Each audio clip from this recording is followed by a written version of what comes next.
राजीव गांधी पंचायत राज की तरफ से आए हुए सारे कार्यकर्तागण। सच देखा जाए तो मैं भी आपकी तरह एक राजनीतिक कार्यकर्ता हूं और हमको आमने सामने बात करने की बहुत आदत होती है। तो जिससे वो भाषण नहीं होता है, हम एक दूसरे से ऊर्जा पाते हैं। उसमें हम अपनी बात रखते हैं, सामने वाले साथी अपनी बात रखते हैं और हम ऊर्जा पाते हैं। लेकिन अभी के दौर में ये नया माध्यम हम लोग भी सीख रहे हैं कि ऑनलाइन किस तरह से लोगों के तक पहुंचा जाएगा। उसकी कुछ शायद मेरी मर्यादाएं भी हो सकती हैं कि खुली सभा में या खुली बैठक में जितने आसानी से अपनी बात रख सकते हैं, उसकी इसमें थोड़ी सी मर्यादा हो सकती है। लेकिन उन सबके साथ आपके साथ जुड़ने का जो आज अवसर मिला है, एक जैसे मीनाक्षी जी ने कहा कि बहुत मुश्किल वाले मोड़ पे हमारा देश अभी है, और ऐसे समय हम लोग मिलके फिर कुछ अपनी पुरानी बातों को, हमारी नींव को ढूंढ रहे हैं, उसको फिर से समझने की कोशिश कर रहे हैं। आज का जो विषय है वो संविधान का निर्माण कैसे हुआ। आमतौर पे लोगों के मन में कुछ चित्र आते हैं ये बात कहने के बाद। किसी के सामने एक आधे राजेंद्र बाबू को डॉक्टर बाबा साहेब आम्बेडकर एक संविधान की प्रति दे रहे हैं, उसका चित्र आता है। कई लोगों को ये पता होता है कि संविधान सभा नाम की एक कोई सभा थी, उसने बनाया। कई लोगों की ये धारणा होती है कि डॉक्टर बाबा साहेब आम्बेडकर ने ये संविधान बनाया। और अभी कुछ लोगों ने ये अवधारणाएं फैलाना शुरू किया है कि संविधान में भारत का कुछ भी नहीं है, ये जो सब लिया है वो इधर उधर से विदेश से ही लिया हुआ है, इसमें भारतीय कुछ नहीं है। तो ये सारी प्रक्रिया कैसे हुई, वो सिर्फ सभा में हुई, वो 2 सालों में हुई, या उसकी जड़ें कहाँ तक बिखरी थी।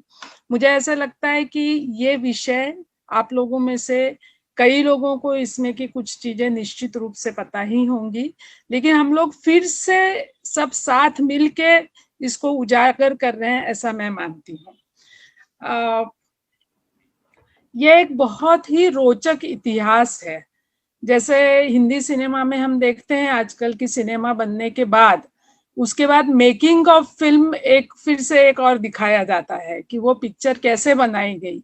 और जितनी पिक्चर अच्छी होती है उतना ही वो सिनेमा का बनना भी अपने आप में एक अलग इतिहास होता है। तो वो तो एक 2 3 4 साल की प्रक्रिया होते हैं। संविधान जो बना हमारा वो 150 साल की प्रक्रियाओं से जुड़ा हुआ है। और इसीलिए अब मैं सीधे उसकी तरफ आती हूँ। मैं अपनी जो बात कहने वाली हूँ उसके लिए मैंने कुछ स्लाइड्स बनाई हैं, ताकि जो आप लोग सब वो देख सकें, उसमें की जो बारकाइयां वो भी समझ सकें।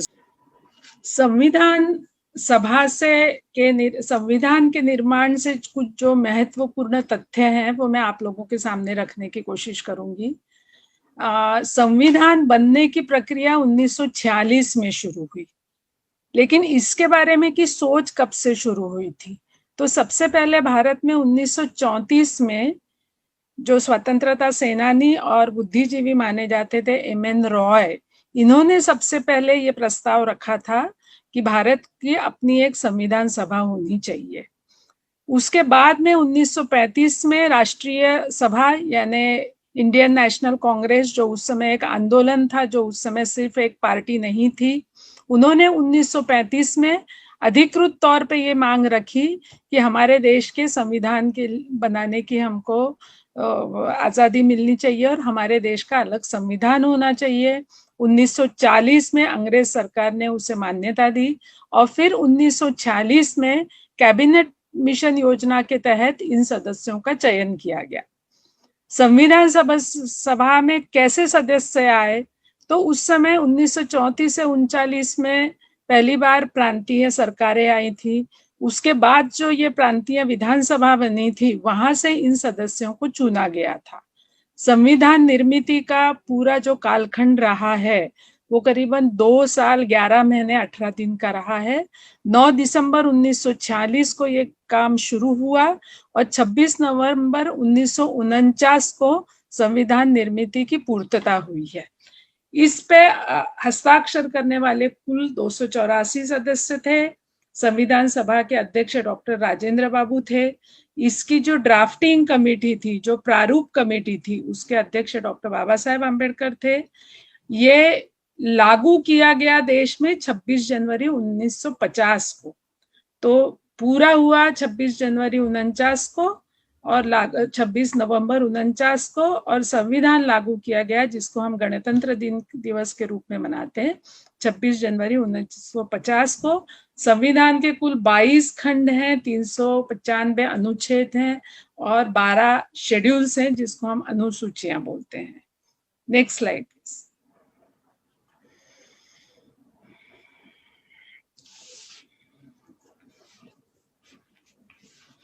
संविधान सभा का स्वरूप समझने से पहले उस समय का भारत कैसा था, यहाँ पे आपके सामने एक नक्शा रखा गया है कि जो भारतीय उपखंड का नक्शा है, जिसमें नीले अक्षरों में जो है वो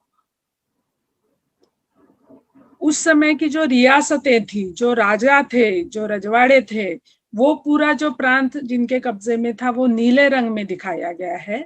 और ब्रिटिशों का जहाँ पे सीधे सीधे राज चलता था वो पीले अक्षरों में दिखाया गया है।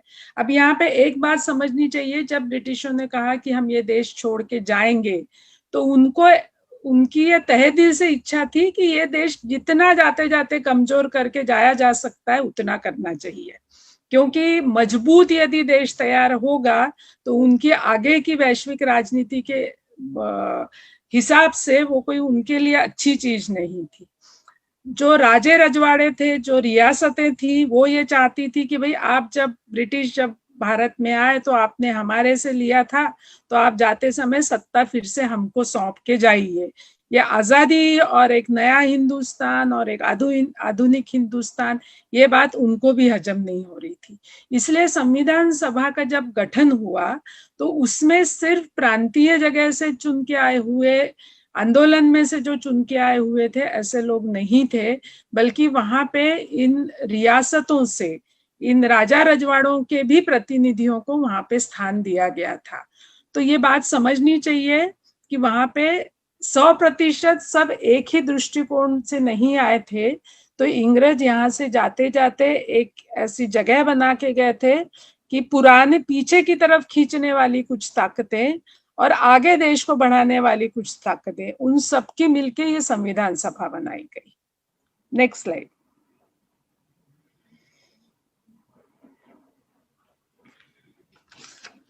इस संविधान सभा में शुरू में, अब आप देख सकते हैं कि इसकी स्थापना 1946 में हुई। इसका मतलब देश का बंटवारा होने से पहले संविधान सभा का गठन हुआ था। इसमें जो पूरे 389 लोग दिख रहे हैं, उसमें से 208 जगह ये राष्ट्रीय सभा यानी इंडियन नेशनल कांग्रेस के प्रतिनिधि वहां पे थे। 73 ये मुस्लिम लीग के प्रतिनिधि थे। 93 ये इन सब रियासतों के जो प्रतिनिधि थे वो वहां पे थे, और बाकी जो 15 थे वो अलग अलग अजमेर, मणिपुर या ब्रिटिश सरकार की तरफ से कुछ उनके प्रतिनिधि, इस तरह से ये संविधान सभा का गठन हुआ था। इसमें संविधान सभा का गठन हुआ और मुस्लिम लीग ने ये कहा कि हमको इस संविधान सभा में नहीं लेना है हिस्सा, हम इस पे बहिष्कार डाल रहे हैं। इसलिए उनके सदस्य इसमें से पूरे बाहर हो गए। और बाद में हमको पता है कि 1947 में जब बंटवारा हुआ तो उन्होंने अपनी अलग संविधान सभा बनाई। तो संविधान सभा में सबसे बड़ी संख्या वहां पे उस समय राष्ट्रीय सभा की थी, और उसके साथ में वहां पे रियासतों के प्रतिनिधि थे। Next slide.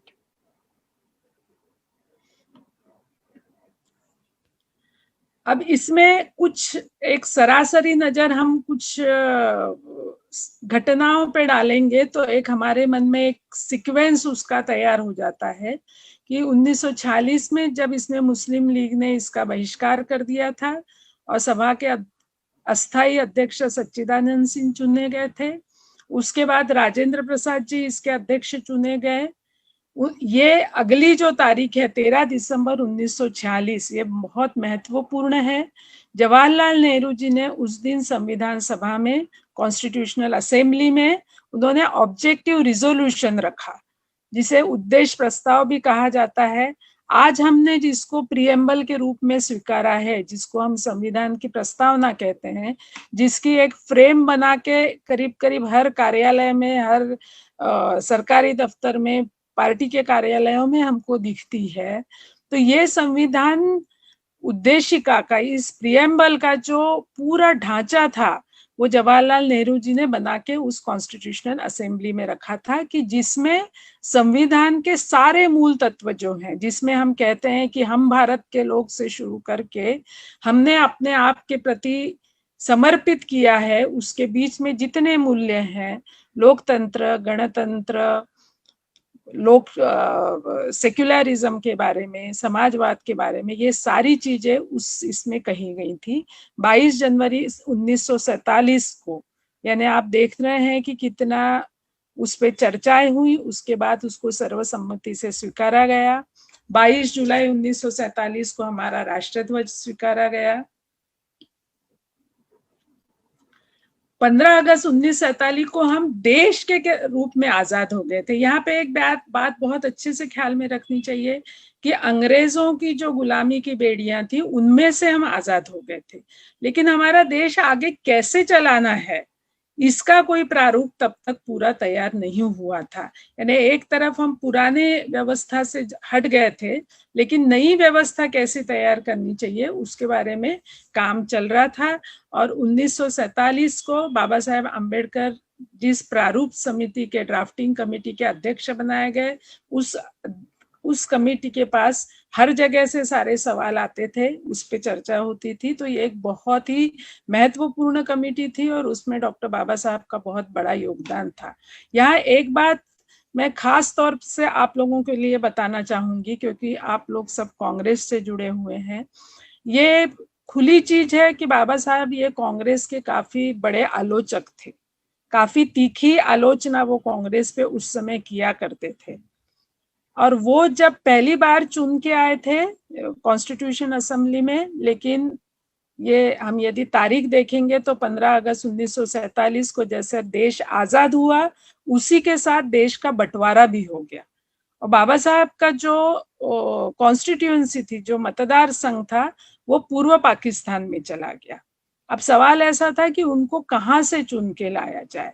तो उस समय मुंबई प्रांत से जयकर जी ने किसी वजह से रेजिग्नेशन दिया था और वहां से कांग्रेस के माळवनकर जी को चुन के लाने की बात हो रही थी। लेकिन उस समय कांग्रेस के जो नेता थे, उसमें गांधी जी का एक बहुत बड़ा योगदान है, कि जिन्होंने ये संकेत दिया कि जब हम देश की बात करते हैं तो हमको सिर्फ एक पक्ष के, उस प्रांत के सोच से ऊपर उठना चाहिए।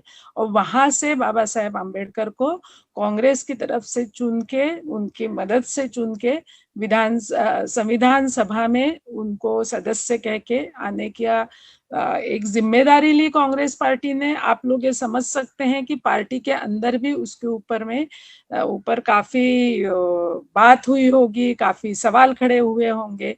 लेकिन जब देश का सवाल आता है, क्योंकि डॉक्टर बाबा साहेब का उस समय एक बहुत देश के संविधान के हिसाब से उनकी बहुत अहमियत थी, तो ये बात एक हमारे मन में निश्चित रूप से रखनी चाहिए। जैसे कि पहले बताया कि 16 नवंबर को इसको स्वीकृति दी गई और 24 जनवरी 1950 को जनगण मन, ये हमारा राष्ट्रगीत, और वंदे मातरम के पहले 2 अंतरे, ये बहुत महत्व की बात है कि उसके सिर्फ पहले 2 अंतरे राष्ट्रगान के रूप में स्वीकार किए गए। Next slide. संविधान सभा, अब मैं ये जो आपके सामने बात रख रही हूँ, ये 3 हिस्सों में रखने वाली हूँ। ये पहली जो अभी मैं बात रख रही हूँ, ये एक मोटे तौर पे एक जानकारी है कि सभा कैसे बनी, कब बनी, उस समय का माहौल क्या था, कितने लोग थे, कहाँ के लोग थे। दूसरा हिस्सा होगा जो संविधान का स्रोत कहाँ से आया, और तीसरा फिर आखिरी हिस्सा होगा कि हम आगे उसकी तरफ कैसे देखने वाले हैं। तो संविधान सभा की जो प्रमुख समितियां थी, उसकी तरफ यदि हम लोग एक सरासरी नजर डालेंगे, एक बात और यहाँ पे जहन में हमको रखनी चाहिए कि 46 साल में संविधान सभा का गठन होता है। उसके पहले देश का माहौल कैसा था, तो 39 में सारे जगह से कांग्रेस के लोगों ने अपना इस्तीफा अपनी अपने प्रांतिक सरकारों से दे दिया था। एक बड़ा आंदोलन खड़ा हो गया था। 1942 में चले जाओ का एक बहुत बड़ा आंदोलन खड़ा हुआ था। सारी लीडरशिप थी, उनको जेल में डाल दिया गया था। लोग रास्ते पे थे, लोग यानी हजारों की संख्या में पूरा देश रास्ते पे उतर चुका था और अंग्रेजों ने अब भारत छोड़ के जाना चाहिए, इसकी आखिरी लड़ाई शुरू हो गई थी। इस माहौल की पृष्ठभूमि में 1946 में ये संविधान सभा बनी थी। तो ये सारी कड़ियां एक दूसरे से जुड़ी हुई हैं और इन सब का एक दूसरे के ऊपर बहुत असर भी होता है। अब हम यदि संविधान की मुख्य समितियों की तरफ एक नजर डालेंगे तो इसमें से जो एक महत्वपूर्ण समिति थी, जो ड्राफ्टिंग कमेटी थी, जिसके अध्यक्ष बाबा साहेब आम्बेडकर थे, उसके जो अन्य 6 सदस्य थे उनमें एन गोपाल स्वामी अयंगर, अलादी कृष्ण स्वामी अय्यर, डॉक्टर के एम मुंशी, सैयद मोहम्मद सदुल्ला, एन माधव राव और टीटी कृष्णमाचारी, अलग अलग प्रांत के, अलग अलग क्षमताओं के सब लोग इसमें हमको दिखते हैं। उसके बाद की जो समिति थी, संघीय शक्तियों से संबंधित समिति, यानी यूनियन पावर जिसको हम कहते हैं। हमारा देश एक फेडरल स्ट्रक्चर है हमारे देश का। केंद्र और राज्य इनके साथ जो संघीय तरीके से बना गया है, उसके समिति के प्रमुख जवाहरलाल नेहरू थे। संघीय संविधान कैसा हो, उसके भी जवाहरलाल नेहरू थे। प्रांतीय घटना समिति के सरदार वल्लभ भाई पटेल थे, जिन्होंने आगे जाके भारत में अलग अलग रियासतों के विलीनीकरण में एक बहुत महत्वपूर्ण भूमिका निभाई है। उसके बाद की जो बहुत महत्वपूर्ण कमेटी थी, जिसमें मौलिक अधिकार, जिसको हम आज फंडामेंटल राइट्स कहते हैं, अल्पसंख्यक, आदिवासी और जो अपरिवर्जित क्षेत्र थे, यानी जिसको एक्सक्लूडेड एरिया उस समय कहा जाता था, उनके समिति के अध्यक्ष वल्लभ भाई थे। मौलिक अधिकारियों की जो उपसमिति थी, उसके मुख्य जेबी कृपलानी जी थे। अल्पसंख्याक के एससी मुखर्जी थे। पूर्वोत्तर सीमांत जनजातीय क्षेत्र और असम के गोपीनाथ बरदोलोई जी थे। और असम के अलावा का जो पूरा एक्सक्लूडेड क्षेत्र था, उसके एवी ठक्कर थे। इन सारी प्रक्रियाओं के नियम कैसे होंगे, क्या प्रक्रिया होंगी, उनके अध्यक्ष राजेंद्र बाबू थे। प्रांतीय समिति के जवाहरलाल जी थे और जो संचलन समिति हम जिसको कहते हैं, रेगुलेटरी जिसको हम कहते हैं, उसके भी राजेंद्र प्रसाद जी थे। तो इस तरह से इन सारी समितियों की जिम्मेदारी इन स्वतंत्रता आंदोलन से जुड़े हुए इन लोगों में थी। इसके अलावा भी कई कमेटियां थी और उसमें भी कई लोगों ने योगदान किया था। Next slide.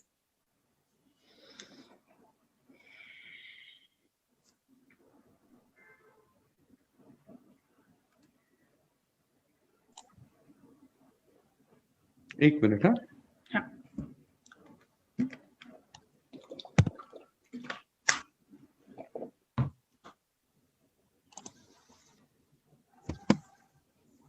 हाँ, इसमें एक बहुत ही ये एक अलग चीज है कि जो मैं अभी अपनी मीटिंग शुरू हुई तो मैं सब अपने जो पार्टिसिपेंट है उनको देख रही थी और मैं उसमें ढूंढ रही थी कि महिलाओं के चेहरे कितने दिख रहे हैं, क्योंकि हम पंचायती राज से जुड़े हुए हैं, जहाँ पे कम से कम 33% और ज्यादा से ज्यादा 50% आरक्षण है।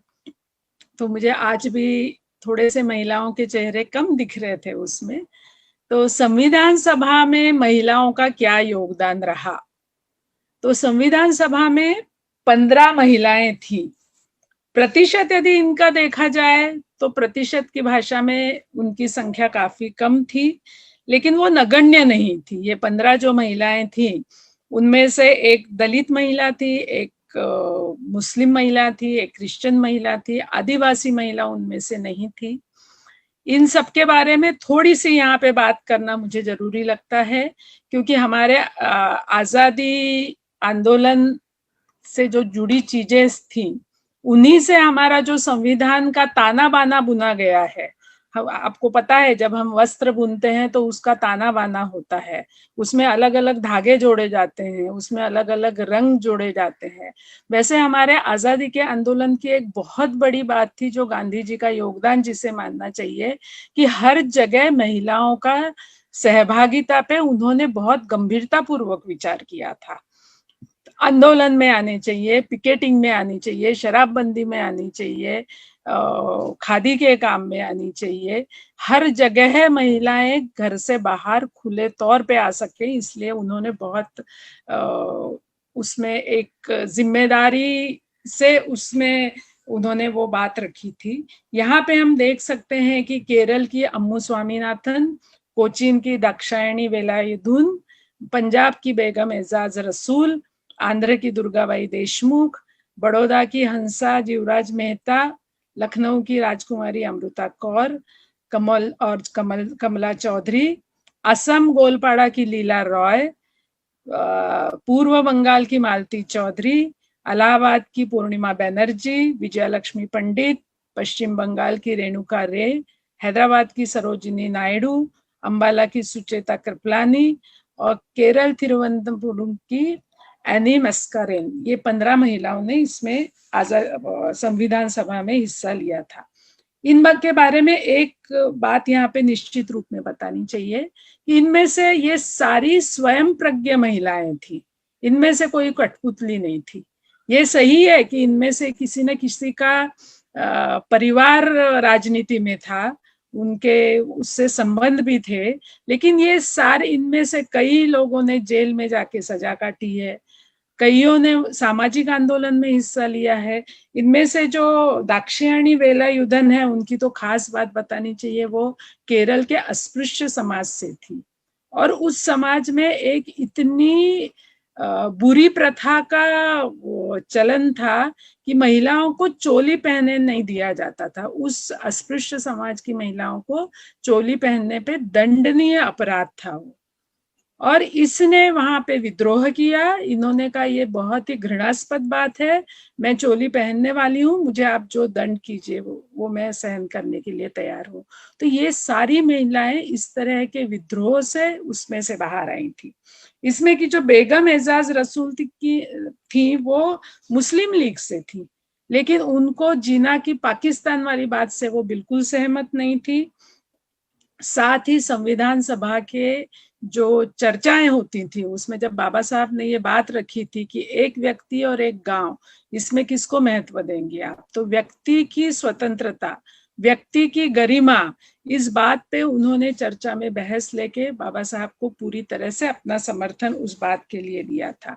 वो खुद जमींदार परिवार से थी, लेकिन उन्होंने जमींदारी का पूरी तरह से विरोध किया हुआ था। इसमें की जो हंसाबेन मेहता है, वो यूनो की एक कमेटी पे थी। यूनो में जो मानवीय अधिकार कमेटी थी, वहां पे एक शब्द का इस्तेमाल हुआ था, ऑल मेन। तो उन्होंने कहा ऑल मेन यानी इसमें महिलाएं कहाँ आती हैं, ये बात सिर्फ पुरुषों की होती है। इसलिए उन्होंने कहा कि ऑल ह्यूमन बींग्स, सभी मानवों का उसमें होना चाहिए, सिर्फ पुरुष ये संज्ञा उसमें नहीं होनी चाहिए। इनमें से कई लोगों ने यूनिफॉर्म सिविल कोड के बात भी वहां पे की थी, जिसमें महिलाओं को पारिवारिक स्तर पे समान अधिकार मिलना चाहिए। तो ये जो सारी विदुषियां थी कि जिन्होंने आजादी के आंदोलन में एक बड़ा योगदान किया, मुझे ऐसा लगता है कि संविधान सभा कहते समय ये चित्र भी, ये दृश्य भी हमारे मन में हमेशा रहना चाहिए। Next slide.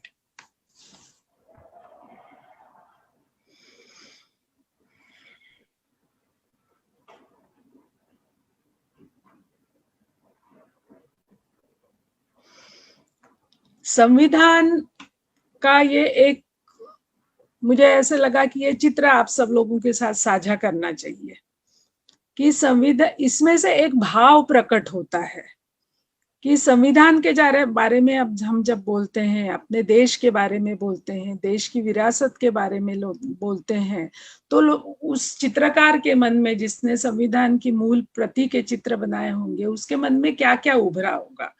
तो मुझे पता नहीं स्क्रीन पे ये कितने स्पष्ट रूप से दिख पा रहा है, लेकिन इसमें बुद्ध की प्रतिमा है, इसमें महावीर की प्रतिमा है, इसमें सम्राट अशोक हैं, इसमें विक्रमादित्य हैं, इसमें राम हैं, इसमें अकबर का दरबार भी दिखता है, इसमें शिवाजी महाराज भी हैं, इसमें टीपू सुल्तान भी आपको दिखाई देते हैं, रानी लक्ष्मीबाई हैं, गांधी जी हैं, सुभाष बाबू हैं।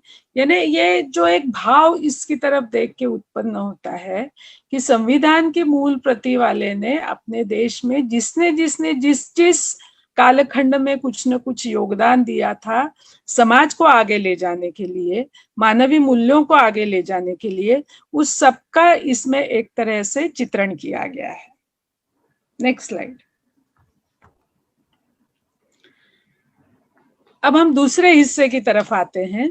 जैसे कि मैंने कहा कि पहला हिस्सा बहुत ही एक जानकारी देने वाला सा सिर्फ था कि कब हुआ, कहाँ हुआ, कौन लोग थे, कैसे बना, एक तरह से वो जिसको हम इंफॉर्मेटिव बोलते हैं वैसा था। दूसरा हिस्सा यह है कि इस भारतीय संविधान के लोग तो हमने समझ लिए कि जो संविधान सभा में 284 लोग बैठे हुए थे, कहाँ कहाँ से आए थे हमने ये भी समझ लिए, लेकिन उनके विचारों का स्रोत कहाँ से आया था, उनकी जड़ें कहाँ तक, उस विचार की जड़ें कहाँ तक गहरी गई थी कि जहां से उनका इन सृजनशीलता का, जहां से उनका पोषण हो रहा था। तो 4 चीजें मुख्य रूप से मैं उसमें देखती हूँ। जब आज हमको ये पूछा जाता है कि इस संविधान में हमारे देश का कुछ है या नहीं, तो मुझे ऐसा लगता है इसकी तरफ काफी गहराई से देखने की जरूरत है कि एक तो हमारे देश में विचार बहुलता की एक बहुत प्रदीर्घ, बहुत लंबी ऐतिहासिक विरासत है, साझा विरासत है। दूसरा, आजादी के आंदोलन से भारतीय संविधान के स्रोत मिले। तीसरा, आजादी के आंदोलन के समय जो समाज सुधारवादी आंदोलन हो रहे थे उसमें से कुछ चीजें उभर के सामने आई। और चौथा, हमारे देश के साथ दुनिया भर में जो कुछ प्रगतिशील चीजें चल रही थी उनकी जो विरासत थी उसमें से भी कुछ चीजें इसमें ले गई। मुझे ऐसा लगता है ये 4 बहुत ही महत्वपूर्ण चीजें हैं कि जिस आधार पे हमारा देश बना है। और इसको इसलिए भी समझ लेना बहुत जरूरी है कि आज जो नया भारत की बात कर रहे हैं वो शायद इसी में से कुछ चीजों को हटाना चाहते हैं। तो वो क्या हटाना चाहते हैं वो यदि समझना होगा तो इसकी तरफ हमको फिर से बारकाई से देखना पड़ेगा। Next slide.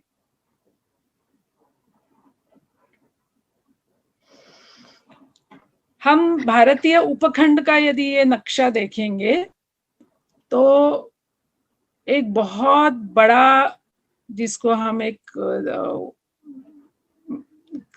भौगोलिक ये कहेंगे कि जिसको आज उसके अलग अलग हिस्से हो गए हैं। तो यहाँ पे कभी भी किसी भी समय में एक छत्री राज्य व्यवस्था नहीं थी। यानी ऊपर से लेके, हिमाचल से लेके यहाँ तक, यदि हम लोग आज की भाषा में कन्याकुमारी तक बोले, और इधर ओखला से लेके यहाँ पे गुवाहाटी तक की बात करें तो पूरे इसमें एक ही एक राज्य व्यवस्था उस समय कभी भी नहीं रही थी और नहीं संभव थी। हम इतिहास की किताबों में कई बार पढ़ते हैं कि यहाँ पे कौन सा राजा था, फिर ये आए, चौल आए, फिर सातवाहन आए, फिर इसके बाद वो आए, फिर उसके बाद वो आए। तो उसमें से इतना ही एक बात हमको यहाँ पे हम ले सकते हैं कि एक ही एक राज्य व्यवस्था चारों तरफ नहीं थी। उसी के साथ जो दूसरी खासियत थी कि हमारी मिश्र संस्कृति थी। मिश्र संस्कृति का मतलब ये होता है कि एक साथ कई संस्कृतियां एक दूसरे के साथ बहुत प्यार से, बहुत मोहब्बत से उनका सह अस्तित्व टिका सकती हैं। किसी सबको हटा के एक ही एक चीज को रखना ये कोई बहुत बड़ी, बहुत जिसको कहेंगे अच्छी चीज नहीं होती है। मिश्र संस्कृति के बारे में हम लोग जब आगे जाएंगे तो यहाँ पे आज जब हम देखते हैं कि आज इतने सारे हमारे यहाँ धर्म है, इतने सारे पंथ हैं, इतनी भाषाएं हैं, इतने खाने के तरीके हैं, इतने उपासना के तरीके हैं, तो इन सब में एक बात बहुत खुले तौर पे सामने दिखती है कि यदि एक ही एक चीज होती तो ये जो विचार बहुलता हम जिसको कहते हैं वो हमको यहाँ पे दिखाई नहीं देती। जैसे स्कूल में मुझे लगता है बच्चों को हमेशा ये बहुत सिखाया जाता है कि भारत कैसा है, तो वो एक बगीचे की तरह है कि जिसमें बहुत सारे अलग अलग रंगों के, खुशबुओं के, आकार के फूल खिलते हैं। तो हर फूल की अपनी अपनी खासियत, और ये बहुत मोटे तौर पे बच्चों को सिखाया जाता है। या मुझे याद है कि स्कूल में जब हम होते थे, या आज भी होगा, तो भारत की एकता की तरह से यदि कोई नृत्य पेश करना है, तो उसमें कोई पंजाब वाला जरूर भांगड़ा करने वाला होता है, कोई दक्षिण वाला नृत्य होता है, कोई महाराष्ट्र का कोई होता है, कोई आसाम का बिहू करने वाला होता है, कोई गुजरात की परंपरा चलाता है, कोई मणिपुर का नृत्य करने वाला होता है, मध्य भारत के होते हैं। यानी इतनी हमारी संस्कृति में विविधता है, और ये विविधता किसके बलबूते पे आ सकती है?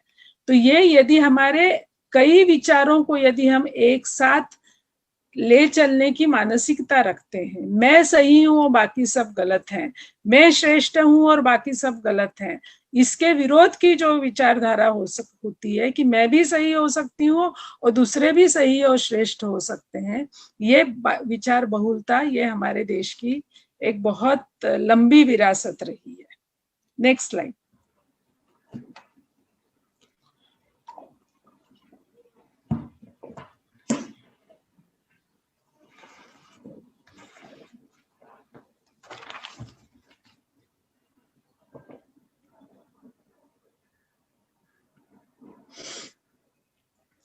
इसके कुछ उदाहरण मैंने यहाँ पे आपके सामने रखने वाली हूँ। जैसे आप लोगों में से कई लोग जानते हैं कि हमारे यहाँ ईश्वर माना जाता है, उसी के साथ निरीश्वर मानने वाले लोग भी हैं। ईश्वर को आकार के रूप में मानने वाले हैं, जैसे शंकर होंगे, गणेश होंगे, विष्णु होंगे, या और कई देव होंगे। उसी तरह निर्गुण निराकार भगवान मानने वाले भी संस्कृति हमारे यहाँ है। तो इनके कुछ उदाहरण मैं आप लोगों के सामने रखूंगी। इससे पहले मैं एक बात बताना चाहूंगी कि किसी भी देश की, किसी भी संस्कृति में दो परंपराएं होती हैं। एक परंपरा ऐसा मानती है कि है वैसे ही रहने तो, जैसे थे बिल्कुल है, वो सब अच्छा चल रहा है, वो उसमें कुछ बदलाव नहीं होना चाहिए।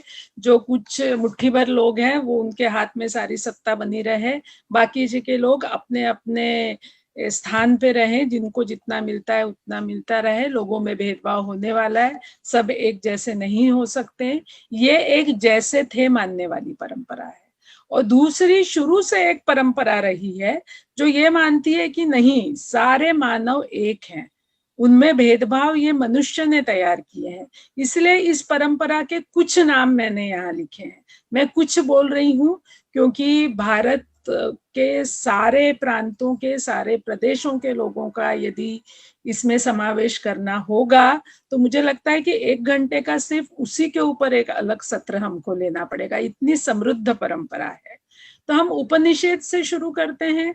हमारे उपनिषद में जो कहा गया था, सर्वे नि सुखिनः सन्ति सर्वे सन्ति निरामया, यानी सबका कल्याण हो, सबकी भलाई हो, ये मानने वाला हमारे यहाँ उपनिषद था। उसके बाद हम महावीर या गौतम बुद्ध की, यहाँ पे मुझे अलग से बात रखने की जरूरत नहीं है।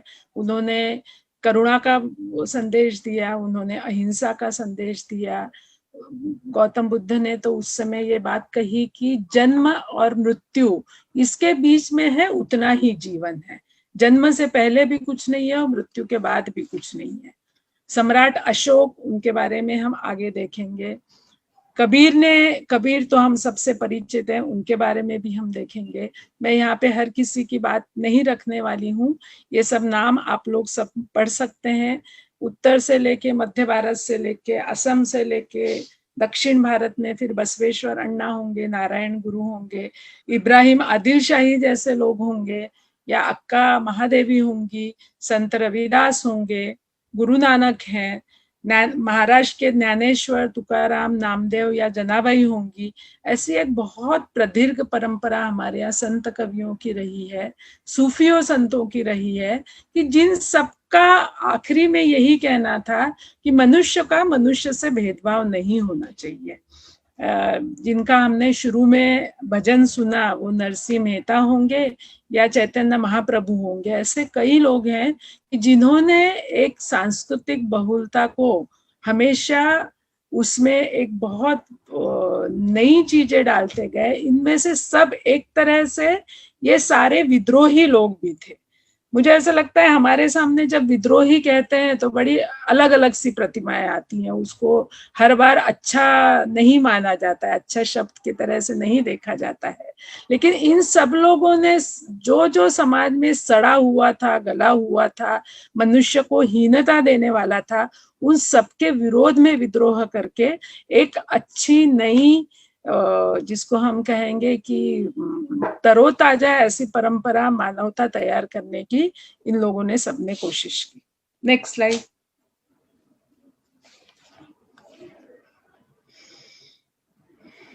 एक यहाँ पे सम्राट अशोक का जो शिलालेख है, मुझे ऐसे लगा कि वो हम सबसे मैं आप सब लोगों से साझा करना चाहूंगी।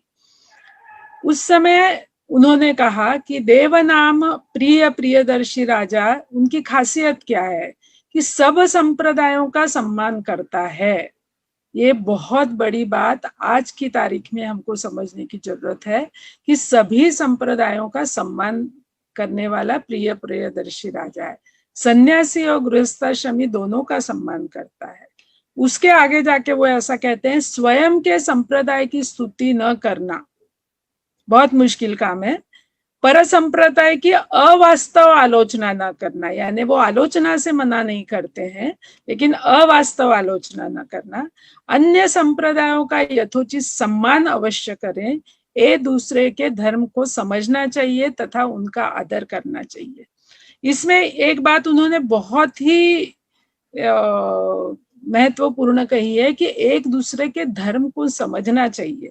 मुझे हमेशा ऐसा लगता है कि भारत में हम एक दूसरे के रीति रिवाजों को समझते हैं कि भाई ईद है तो किसी के यहाँ जाके शीरखुरमा खा लो, दिवाली है तो जाके ये मिठाई खा लो, बैसाखी है तो ये कर लो, ओणम आया है तो दूसरी बात कोई तो भी कर लो। लेकिन उस धर्म का सार क्या है, वो धर्म क्या है, उसमें क्या लिखा हुआ है। इसीलिए मुझे हमेशा यहाँ पे याद आती है जो आचार्य विनोबा भावे की, कि जब उन्होंने पूरे देश में पदयात्रा की आजादी के बाद, तो उनको 16 भाषाएं आती थी और वो जहां जहां जाते थे वहां वहां का वो पूरी संत परंपरा पढ़ते थे। उन्होंने सारे धर्मों का अनुवाद किया है बहुत आसान शब्दों में कि आपको यदि दूसरे का आदर करना है, दूसरे पे आलोचना करनी है, तो कम से कम एक दूसरे को धर्म को पहले समझना चाहिए। ये भी हमारा बहुत पुरातन परंपरा रही है। Next slide.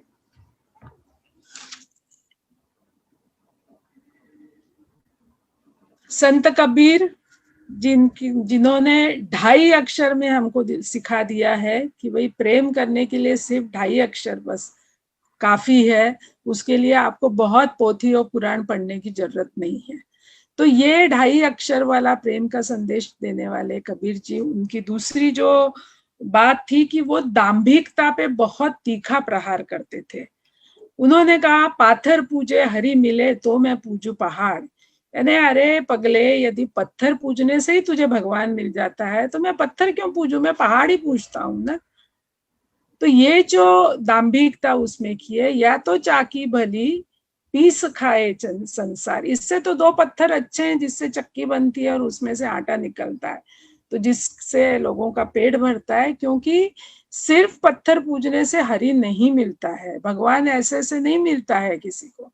इसी तरह वो दूसरी भी एक बहुत कड़ी आलोचना करते हैं, कंकर पाथर जोड़ी के मस्जिद लई बनाए, ता चढ़ी मुल्ला बांग दे क्या बहरा हुआ खुदाए। तो दोनों अपने आसपास के धर्मों में जो कर्म कांड है, जो कठमुल्लापना है, उस पे बहुत तीखा प्रहार उन्होंने किया। और कबीर जी की सारी रचनाएं आप लोगों ने, काफी लोगों ने सुनी होंगी, पढ़ी होंगी। वो हर चीज को बहुत सरल शब्दों में एक मानवता धर्म का संदेश देते थे। Next slide. सूफी परंपरा के बुल्ले शाह, इनका सूफी गीत हम लोग काफी बार सुनते हैं, कई लोगों के सुनते हैं। उन्होंने भी यही कहा कि भले ही मंदिर मस्जिद तोड़ो, प्यार भरे दिल ना तोड़ो। यानी उनका कहना कुछ जाके तोड़ो ऐसा नहीं था, लेकिन आपके जो श्रद्धा स्थान है वो मंदिर होगा, वो मस्जिद होगा। इससे भी बड़ी चीज है कि इंसानों के लिए जो एक दूसरे के प्रति प्यार है, जो मोहब्बत है, वो इंसानियत तोड़ना ये सबसे बड़ा जुल्म है। Next slide.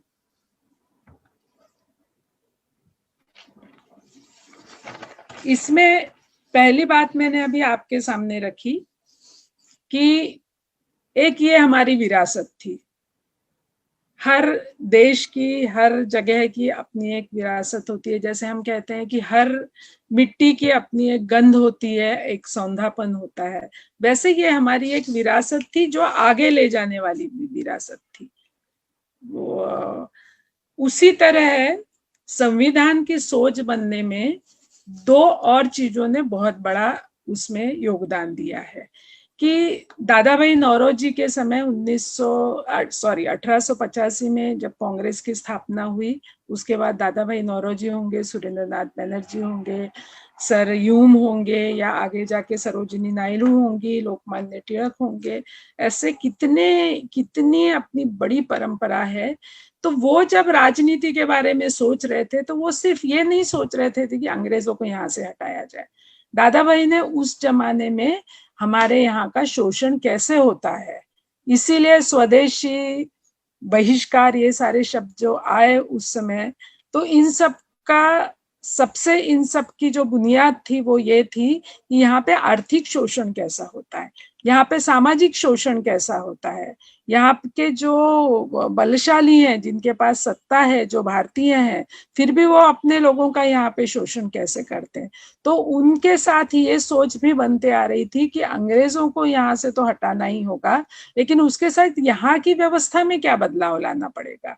जो सालों से, सदियों से चली आ रही जो शोषण व्यवस्था थी, उसके बारे में भी सोच तैयार होते जा रही थी। इसीलिए संविधान प्रत्यक्ष रूप में आने से पूर्व ही उस बारे में की भूमिका और मूल्य विकसित होने लगे थे। 1919 में जब साउथ बरो कमीशन आया था तो डॉक्टर बाबा साहब ने वहां पे बात रखी थी कि इस देश में हर प्रौढ़ को मतदान का और सबको बिना किसी भेदभाव के मतदान का अधिकार मिलना चाहिए। इन सबके इसमें जो मूल्य निकल के आ रहे थे उसमें मानव ये केंद्र में था। जो प्रगति करनी है उसमें दुर्बलों को प्राथमिकता मिलना चाहिए, यहाँ पे लोकतंत्र होना चाहिए, यहाँ पे पंथ निरपेक्षता होनी चाहिए। ये चीजें उनमें से निकल के आ रही थी, ये किसी लीडर ने थोपी नहीं थी उनपे। 1928 में जब मोतीलाल नेहरू जी के नेतृत्व में जो रिपोर्ट बना, उसी में से संविधान का 25वां आर्टिकल जो है, जो हर तरह की उपासना पद्धति की स्वतंत्रता की आजादी देता है, स्वतंत्रता देता है। 1932 में महात्मा गांधी और डॉक्टर बाबा साहेब में जो पूना पैक्ट हुआ, उसमें से जो चर्चाएं हुई, उसमें से जो मंथन हुआ, उसमें से आरक्षण का तत्व आगे आया। तो ये सारी चीजें एक समय में अलग अलग स्तर पे अलग अलग जगह हो रही थी और उसमें से बातें उभर के संविधान के लिए आगे आ रही थी। Next slide.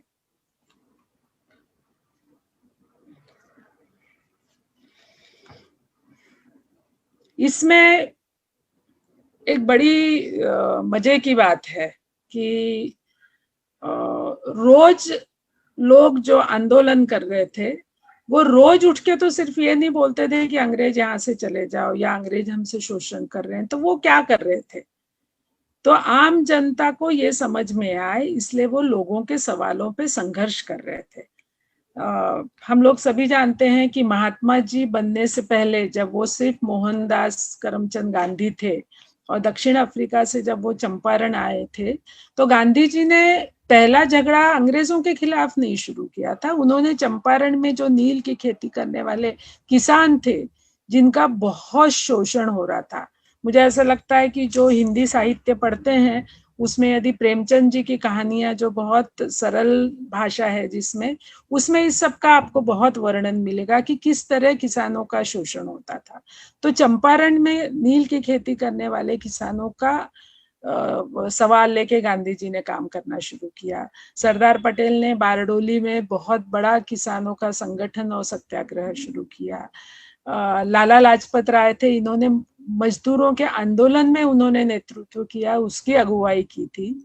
बंबई में मिल मजदूरों में कॉमरेड डांगे रहे होंगे और उनके जो साथी थे उन्होंने मजदूरों को यहाँ के मिल मालिकों के खिलाफ में किया।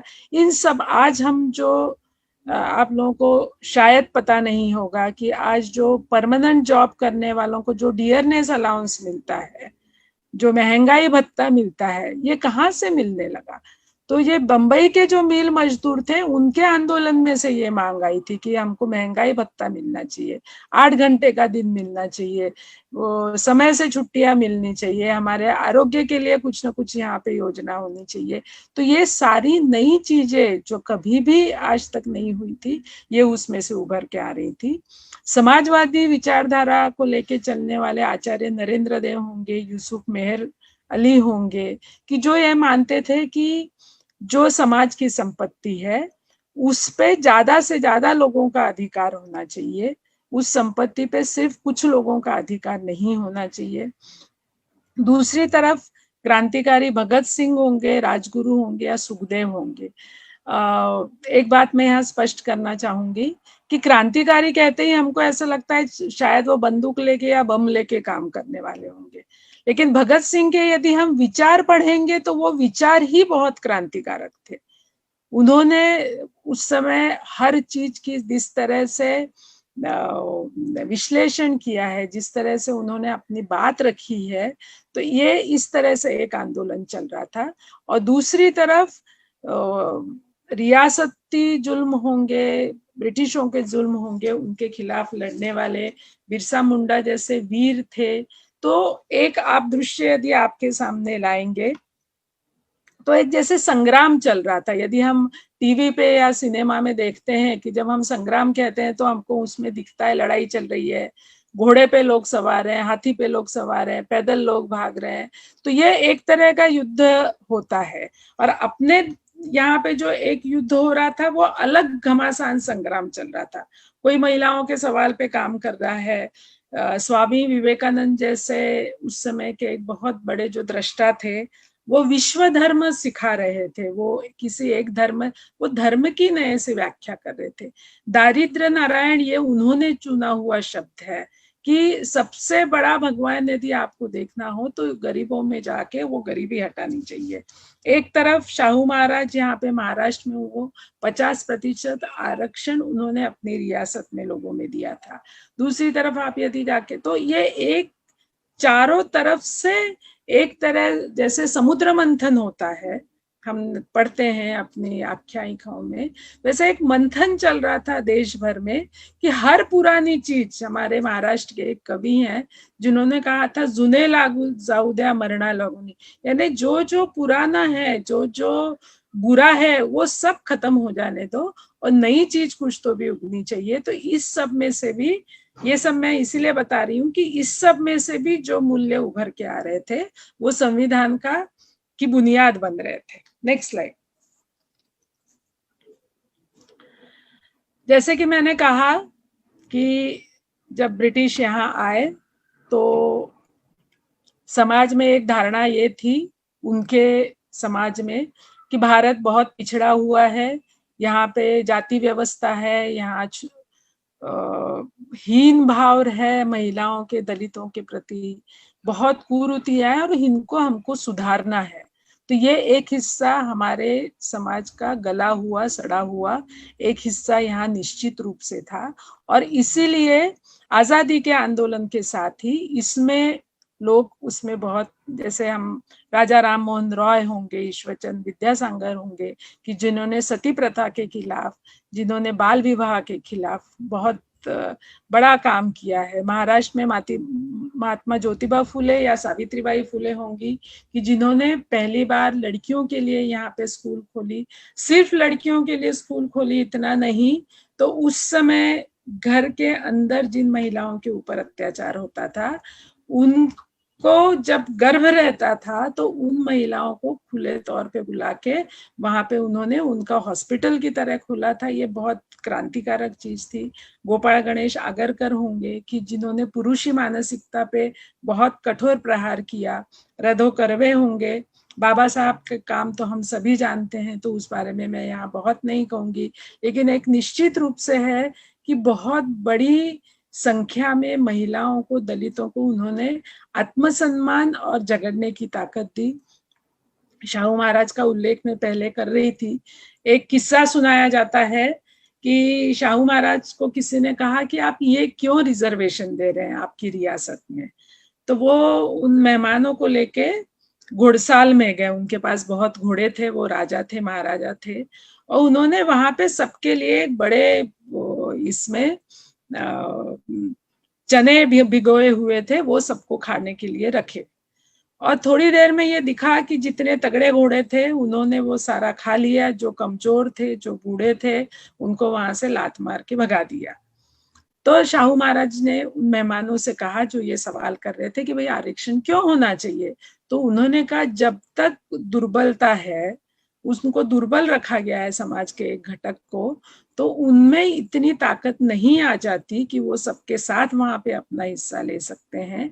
तब तक उनके लिए अलग व्यवस्था करना, जिसको हम एफर्मेटिव एक्शन बोलते हैं या सकारात्मक भेदभाव कह सकते हैं हम, वो करना बहुत जरूरी है। उसी तरह दक्षिण में यदि पेरियार रामस्वामी का हम काम देखेंगे तो उन्होंने सेल्फ रिस्पेक्ट मूवमेंट वहां पे तैयार की थी। उनका भी यही कहना था कि सारे ही मनुष्यों को बराबरी का हक मिलना चाहिए, और उसमें जाति के आधार पे, लिंग के आधार पे, आर्थिक परिस्थिति के आधार पे भेदभाव नहीं किया जाना चाहिए। ब्राह्मणिज्म का एक जो असर पूरे समाज रचना पे था, उससे उन्होंने वहां पे काफी बड़ा झगड़ा तैयार किया। यदि आप देखेंगे तो भारत ही एक ऐसा देश है जो इंग्लैंड से भी पहले, मैं कह सकती हूँ, कि जहां आजादी के पहले दिन से महिलाओं को मतदान का अधिकार मिला। हम में से बहुत कम लोग जानते हैं कि इंग्लैंड की महिलाओं को रास्ते पे उतरना पड़ा था, संघर्ष करना पड़ता था, उनको अधिकार नहीं था। लेकिन भारत एक ऐसा देश है कि जिसको आजादी के बाद तुरंत ही महिलाओं को, हर किसी को बराबरी का मतदान का अधिकार दिया। मुझे ऐसा लगता है कि इन सब आंदोलनों में उनकी जड़ें बहुत गहरी पहुंची हुई हैं। नेक्स्ट, भारतीय संविधान का चौथा और महत्वपूर्ण स्रोत। जैसे भारत में ये सारी चीजें हो रही थी, एक हमारी विरासत थी आगे ले जाने वाली, दूसरी स्वतंत्रता आंदोलन के समय ये सारे तरह के संग्राम चल रहे थे, हर कोई इन पुरानी गई बीती शोषण वाली बातों से झगड़ा कर रहा था। उसी के बाद उसी के साथ साथ दुनिया भर में क्या हो रहा था उस समय, तो दुनिया भर में जो जो अच्छी चीजें थी उन सब का भी हमारे संविधान में समावेश किया गया है। फ्रांस की क्रांति ने जो घोषणा दी थी, स्वतंत्रता, समता, बंधुता, डॉक्टर बाबा साहब ने बंधुता इस शब्द पे बहुत ही इस शब्द का महत्व उन्होंने अधोरेखित किया है।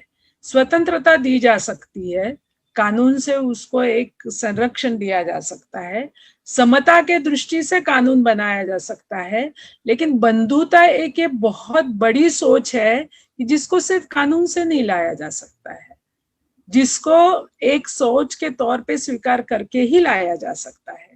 तो ये वहां से लिया। सामंतशाही राजधर्म के बजाय संविधान आधारित देश का कारोबार। आज भी जब हमारे देश में एक घोषणा होती है कि इसको हिंदू राष्ट्र बनाना है, तो इस सवाल की तरफ फिर से घूम फिर के देखना चाहिए कि धर्म के नाम पे जितने राष्ट्र थे आज तक या आज भी जो हैं, वो कितना आगे बढ़ पाते हैं मानवता की ओर, या संविधान के आधारित जो देश है उनका कारोबार आगे बढ़ पाता है। तो ये एक दृष्टि उस समय वैश्विक तौर पे ली गई थी। आधुनिक विचार और वैज्ञानिक दृष्टि, मुझे लगता है जवाहरलाल जी का इसमें बहुत ही बड़ा योगदान है कि उन्होंने हमारे देश को जो दृष्टि दी। इसीलिए आप यदि हर जगह देखेंगे कि उन्होंने भारत की जो आधुनिक मंदिर कहे थे जिनको, वो आईआईटी थी, वो आईआईएम थे, वो बड़े बड़े बांध बनाए हुए थे कि जिन सबको उन्होंने एक अलग दृष्टिकोण दिया। उसी समय दुनिया भर में गुलामी के खिलाफ जो संघर्ष चल रहे थे, वो कहीं स्पेन में चल रहा था, कहीं चीन में चल रहा था, कहीं ब्राजील में चल रहा था, हर जगह वो संघर्ष कर रहे थे। और सोवियत यूनियन एक साम्यवादी विचारधारा पे एक अलग प्रयोग कर रहा था। आज सोवियत यूनियन अस्तित्व में नहीं है, इसलिए उसके बारे में मैं नहीं बोल सकती हूँ, लेकिन उस समय ये एक अनूठा प्रयोग था कि मजदूर अगुवाई करके मजदूरों की सोच से एक देश चल सकता है, और जहां पे व्यक्तिगत रूप से या थोड़े से पूंजीपतियों के हाथ में सब होने की बजाय वो सारी संपत्ति राष्ट्र की होगी। ये एक बहुत बड़ा, इसका हमारे देश के बहुत लोगों पे, जवाहरलाल नेहरू जी के ऊपर और बाकी लोग, रविन्द्रनाथ टैगोर के ऊपर, सब लोगों के ऊपर इसका काफी, इस विचार का उस समय प्रभाव रहा था। तो ये 3-4 जो स्रोत थे, इनमें से संविधान कैसा होने चाहिए, तो वो सिर्फ संविधान कैसा होना चाहिए ये सोच नहीं था, हमारा देश कैसा होना चाहिए। तो उस देश को बनाने के लिए फिर संविधान कैसा होना चाहिए, और उस दृष्टि से ये सब बनाया जा रहा था। Next slide. मैं समापन की तरफ आ रही हूँ। समापन की तरफ आने से पहले एक बात मैं आप लोगों के साथ रखना चाहूंगी कि हम क्लासरूम में बैठे हुए किसी इतिहास के विद्यार्थी नहीं हैं, हम सक्रिय राजनीतिक कार्यकर्ता हैं। और आज के दौर में जब व्हाट्सएप होगा या न्यूज चैनल्स होंगी जिसमें कि कुछ हम अपवाद के तौर पे सम्माननीय अपवाद छोड़ सकते हैं, तो वो हमको संभ्रमित करने में लगे हुए हैं। भारत माता यानी क्या? तो भारत माता कहने पे एक झंडा ली हुई एक महिला और वो सिंह पे बैठी हुई, या उसको और उग्र बना रहे हैं, ऐसे अलग रूप आते हैं। या भारत माता यानी क्या? तो भारत माता यानी तिरंगा झंडा। तो देश का अपमान, जैसे कि मीनाक्षी जी ने शुरू में कहा कि परसों एक टीवी चैनल पे एक एंकर जोर जोर से चीख ही रहे थे, बात तो क्या करते हैं वो, मुझे उनका नाम बताने की जरूरत नहीं है। तो वो बार बार कह रहे थे कि 26 जनवरी को रात को आप कैसे सो सकते हैं, क्योंकि आपके देश का अपमान हुआ है, क्योंकि लाल किले का अपमान हुआ है, क्योंकि तिरंगे का अपमान हुआ है। कहाँ किसी, तो अपमान, देश का अपमान होने का मतलब क्या है, या देश यानी क्या है, ये संविधान किसके लिए है? हमको जब देशभक्ति, देश प्रेम, देश का अभिमान, स्वाभिमान, हम ये जब शब्द इस्तेमाल करते हैं, तो मुझे ऐसा लगता है कि नेहरू जी क्या कहते हैं, ये बात हमने हमेशा हमारे आंखों के सामने रखनी चाहिए।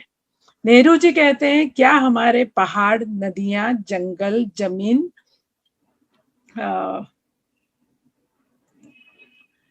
खनिज संपदा यही भारत माता है?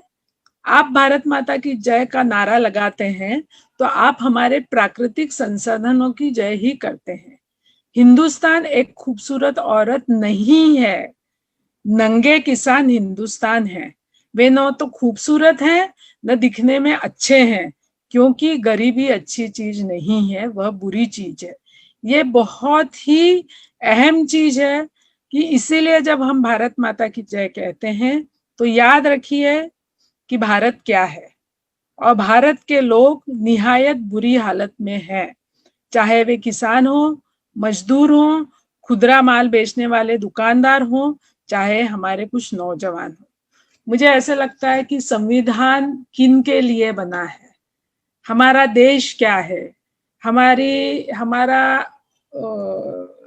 हमारा अभिमान किस बारे में है। तो जितना बड़ा ऊंचा लंबा तिरंगा हम लहराएंगे तो हमारा देश उससे बड़ा नहीं होने वाला। ये बहुत ही मौके की और आंख खोलने वाली बात नेहरू जी हमको बता के गए हैं कि संविधान को देखते समय, आज उन्होंने जो उस समय ये कहा था कि देश के लोगों की हालत निहायत बुरी है, आज 70 सालों में उसमें बहुत फर्क आया है, बहुत फर्क आया है। लेकिन अब भी बहुत सारे चीजें हैं कि जो करने की जरूरत है। और ये जो झगड़ा है, ये मैं मानती हूं कि ये जो पुरानी जैसे थे रखने के लिए, कि हमको ये फिर से हिंदू राष्ट्र करना है, हमको ये एक देश एक प्रधान, एक देश एक विधान, एक देश एक निशान, वन नेशन वन इलेक्शन, ये जो सब वन की बात हो रही है, कि हमको ये विविधता में एकता ही गान है गौरव हमारा, इसमें से कौन सी चीज चाहिए हमको? हम एक दूसरे के धर्म का आदर करें, ये चीज हमको चाहिए? या लव जिहाद के नाम से जो लड़के लड़कियां अपना जीवन साथी चुनने के लिए जा रहे हैं, उनके लिए जिंदगी एक कटहरा बना के उनको उसमें कटघरे में खड़े कर दें? तो ये जो झगड़ा है, मुझे ऐसा लगता है कि हमारे हिंदी सिनेमा का एक पंक्ति है जो हमारे एक बुजुर्ग थे, वो हमेशा गाते थे कि हम लाए हैं तूफान से किश्ती निकाल के, इस देश को रखना मेरे बच्चों संभाल के।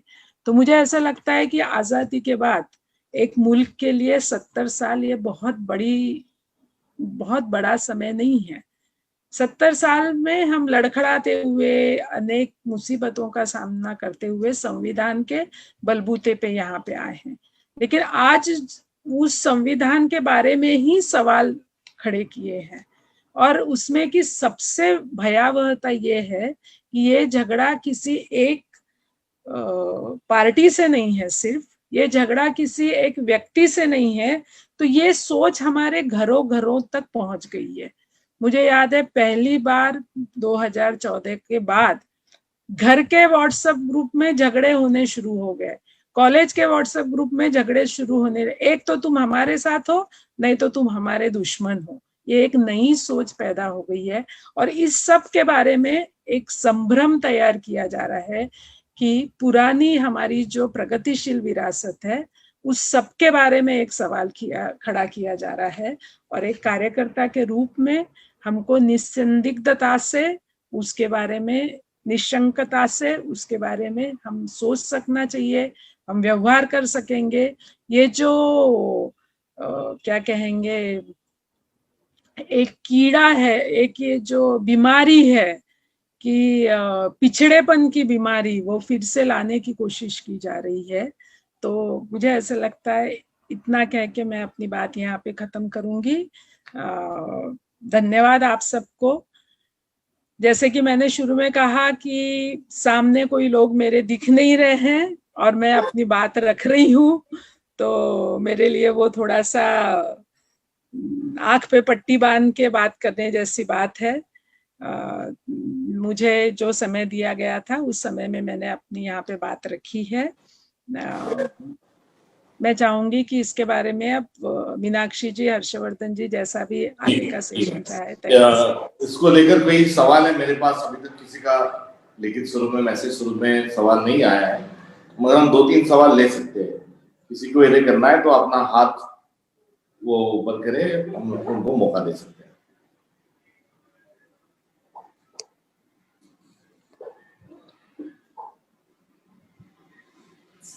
कोई साथी सवाल, कोई मातृताई ने बड़ी फ्लो के साथ, एक अच्छे तरीके के साथ उसकी जो मुख्य धरोहर जो है, जो धारा संविधान की जो बनी, उसमें सबको लेकर आगे चलने का जो प्रयास किया, वो भावार्थ उन्होंने अच्छे तरीके से समझाया। हजारों सालों की विरासत को जोड़ने वाला हमारा संविधान है, ना कि काटने वाला है।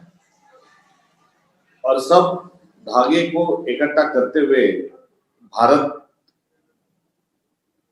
का एहसास हमारे सबके दिल में किस प्रकार से जागृत हुआ, ये भी अपने इस सादरीकरण के प्रेजेंटेशन के माध्यम के साथ उन्होंने समझाया है। और आज ये हमारा जो सेमिनार की जो पहली कड़ी थी, इसमें जाहिर है कि अगली बार और उसको बेहतर करने की जो आप सबकी राय होगी, या आज का जो अनुभव है से जो सीखेंगे उसको और बेहतर करेंगे। और पिछले लंबे अरसे से जब भी कोई प्रशिक्षण होता था, तो उस प्रशिक्षण के दरमियान अंत में इसका डॉक्यूमेंटेशन चाहिए, इस प्रकार से बात की जाती थी। तो आज की जूम के साथ यहाँ बात कर रहे हैं, उधर फेसबुक लाइव पर भी काफी लोग, जितने हम यहाँ थे 70-75, उससे 3 गुना 4 गुना वहां पर लाइव पर भी हमारे लोग जुड़े हुए थे। और फेसबुक लाइव पर भी ये वीडियो हमारा वहां पर बाय डिफॉल्ट ऑटोमेटिकली सेव होगा। वहां से उसको लेकर हम यूट्यूब पे कैसे डाल सकते हैं या अगली बार उसको यूट्यूब लाइव भी कैसे कर सकते हैं, ये सब चीजों के साथ हम जरूर आगे बढ़ेंगे।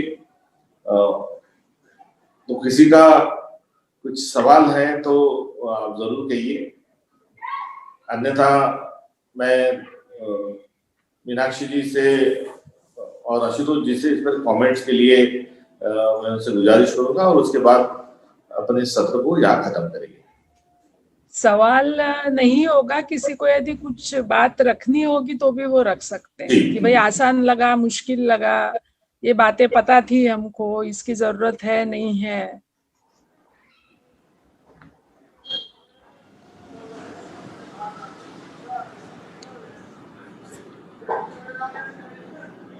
जी आशुतोष जी, आप कुछ कमेंट करना चाहोगे? मुझे लगा भारती ताई ने बहुत ही सरल तरीके से, बहुत सुंदर तरीके से ये बातें सामने रखी। और संविधान जो हमारा बन रहा है, और वही जो उन्होंने सवाल सामने रखा था कि आजकल कहा जाता है कि ये सब वेस्टर्न है, ये सब विदेश से जो हम लोगों ने लिया है और ये हमारी विरासत नहीं है। लेकिन भारती ताई ने बहुत सुंदर तरीके से सामने रखा कि कैसे भारतीय संविधान किस तरह से उभरा है, किस तरह से वो बना है, और उस बनने में हमारे सारे पूर्वजों का जो है हिस्सा रहा है, उनका योगदान रहा है।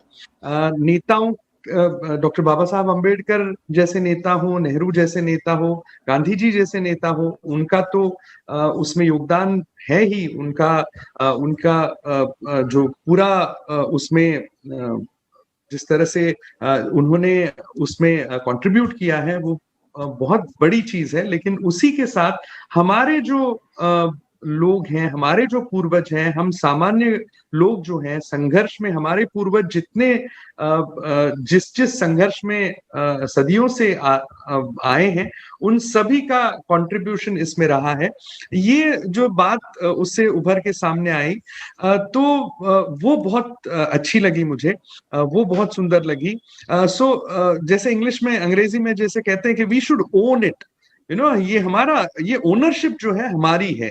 और मुझे भारती जी को कहना था कि भारती जी, there were requests from many people from the south, our friends from the south, that this should have, you should have also done partially at least in English.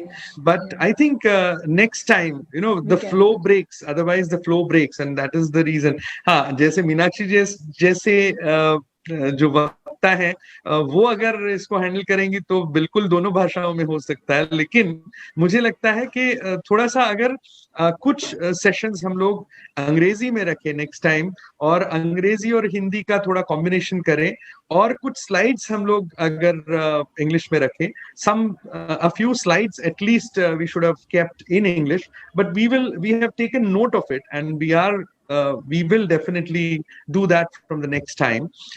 लेकिन जिस तरह से आपने बात रखी वो बहुत मुझे पर्सनली बहुत अच्छी लगी।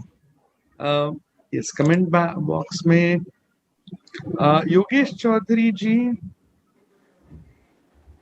हर्षवर्धन जी, योगेश चौधरी जी का एक कमेंट है, संविधान सभा में आज के दौर में जिन विषयों पर काफी दुष्प्रचार किया जाता है, उनको लेकर क्या चर्चा हुई, उनको भी बताया जाना चाहिए, ऐसा एक उनका कहना है, कमेंट है। इसका संदर्भ यदि बता पाएंगे कि कौन से संदर्भ में, क्योंकि संविधान सभा में बहुत चर्चाएं हुई है, यहाँ से लेके कि संविधान की शुरुआत ईश्वर के नाम से की जाए क्या, संविधान की शुरुआत महात्मा गांधी के नाम से की जाए क्या। तो यदि चौधरी जी आपका रुख किस सवाल की तरफ है ये बता सकेंगे तो शायद। योगेश चौधरी जी, मैंने आपको अनम्यूट करने की कोशिश कर रहा हूं, मैं आप आपको, तो अगर आप पूछना चाहें बिल्कुल पूछ सकते हैं। नमस्कार मैम। नमस्ते मैम, जैसे आज की राजनीति के दौर में धर्म को एक बहुत बड़ा स्थान दिया गया है और उससे संदर्भित गौ हत्या और तमाम चीजें, शायद उस वक्त भी इन सब चीजों पे चर्चा हुई होंगी। तो संविधान सभा में किस स्तर तक इन पे चर्चाएं हमारे सदस्यों ने रखी होंगी, क्योंकि हर विचार का व्यक्ति उस संविधान सभा में सदस्य थे। तो मुझे लगता है अगर वो चर्चाएं बाहर आए तो ये आए निकल करके भाई किस तरह से लोगों ने अपने विचार रखे और तब एक उसका निचोड़ निकल करके आया।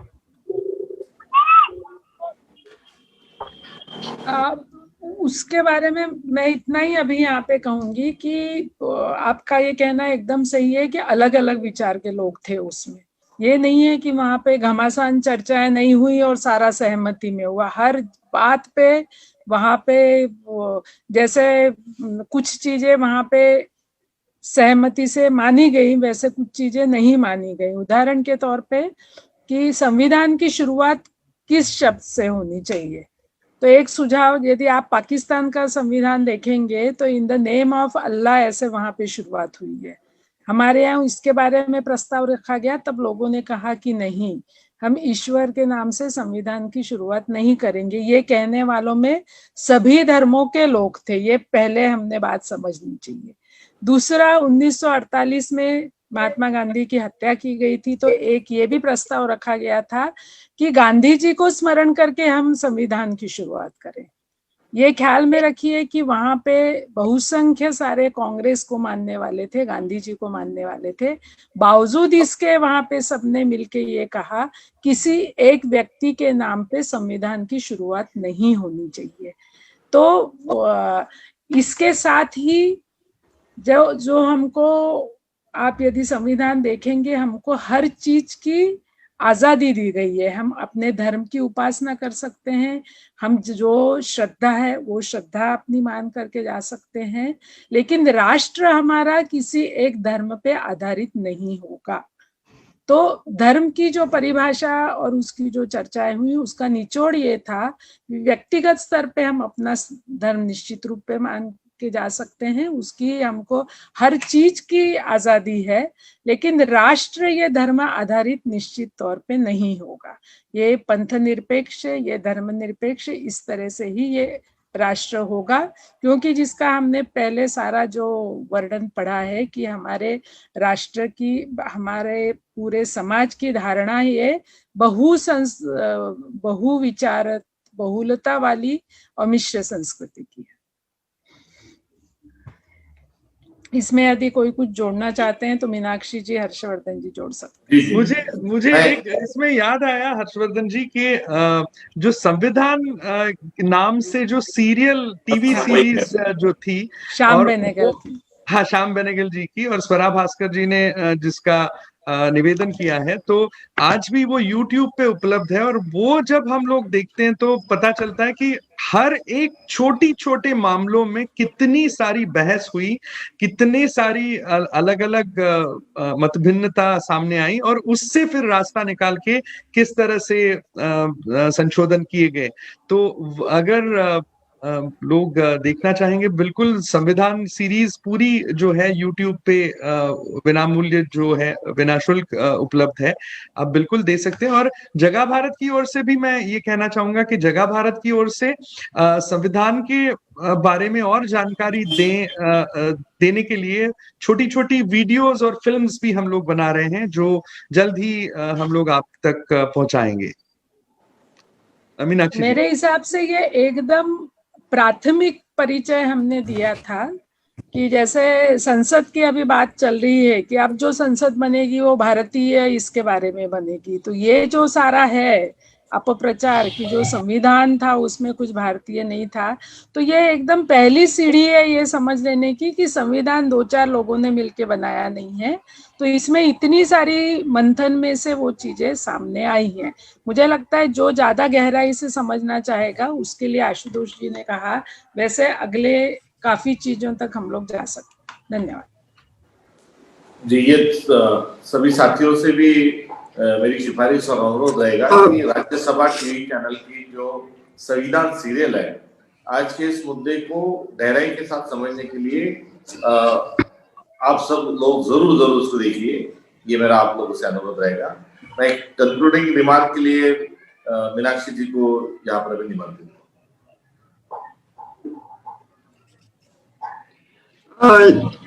सबसे पहले तो मैं भारती जी को बहुत बहुत धन्यवाद कहना चाहती हूँ। बहुत ही खूबसूरत प्रस्तुति थी और जिस तरह से एक समग्र विरासत हमारी है, जो हमारी गंगा जमनी तहजीब की धारा को किस तरह से संविधान ने खूबसूरती से अपने भीतर समेटा है और उसके साथ साथ हमारी तहजीबी जो धारा है वो अपने आप में उसके दरवाजे, उसमें किसी तरह का किवाड़ नहीं लगा हुआ है।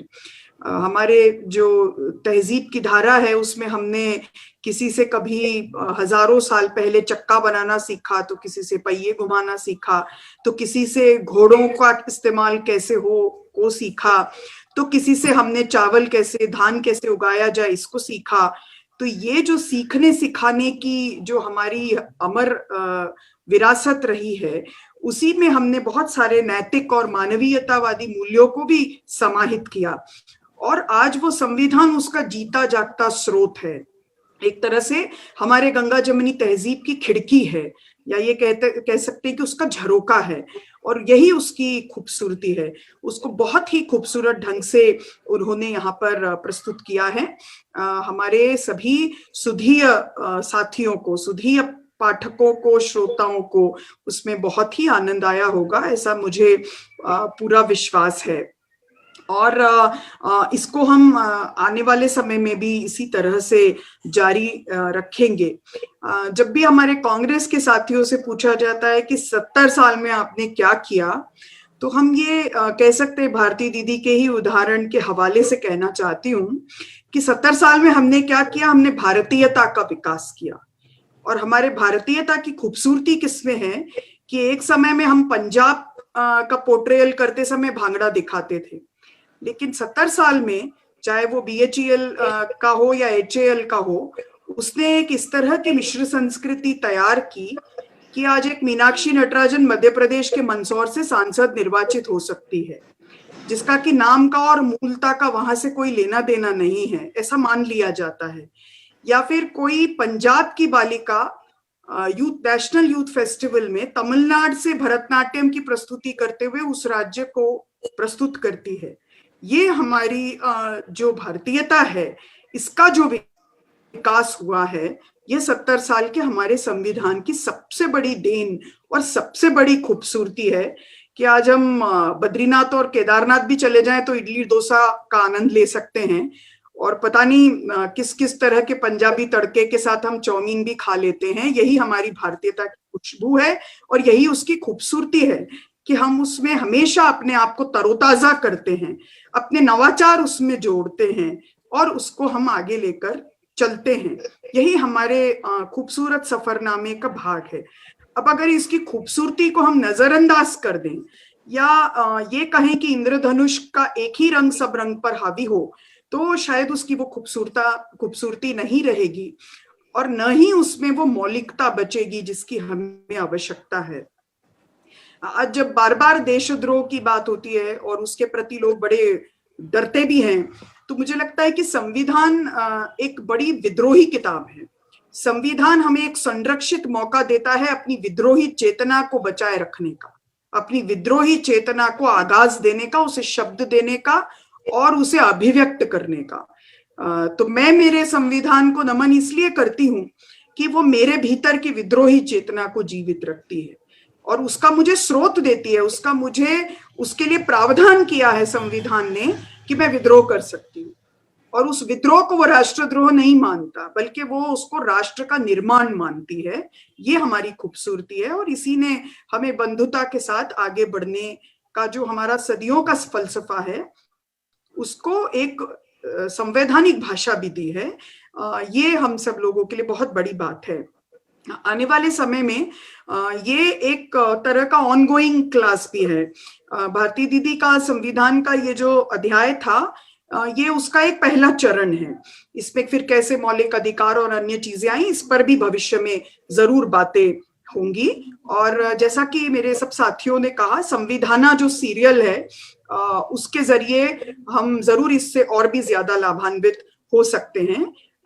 दक्षिण के साथियों से मैं आज जरूर क्षमा चाहती हूँ, लेकिन आने वाले समय में उनके लिए एक अलग से सत्र अंग्रेजी में और उनके अपने प्रांत की भाषा में भी करने का हम पूरा प्रयास करेंगे और उनको इसमें अपने साथ समाहित करेंगे। और जिस तरह से जगह भारत के साथियों के साथ मिलकर ये पहला अभिनव प्रयोग जूम के माध्यम से हुआ है, उसमें आप सब लोगों ने भी बहुत पेशेंस दिखाया, जबकि सबकी बहुत तल्लीनता से सुनते हैं, तभी उसका कनेक्शन कट जाता है, कई सारी चीजें होती हैं। हम लोग तो दूरदर्शन के जमाने में बड़े हुए थे तो रुकावट के लिए खेत की आदत है, मगर नवीन पीढ़ी को उसकी आदत नहीं है।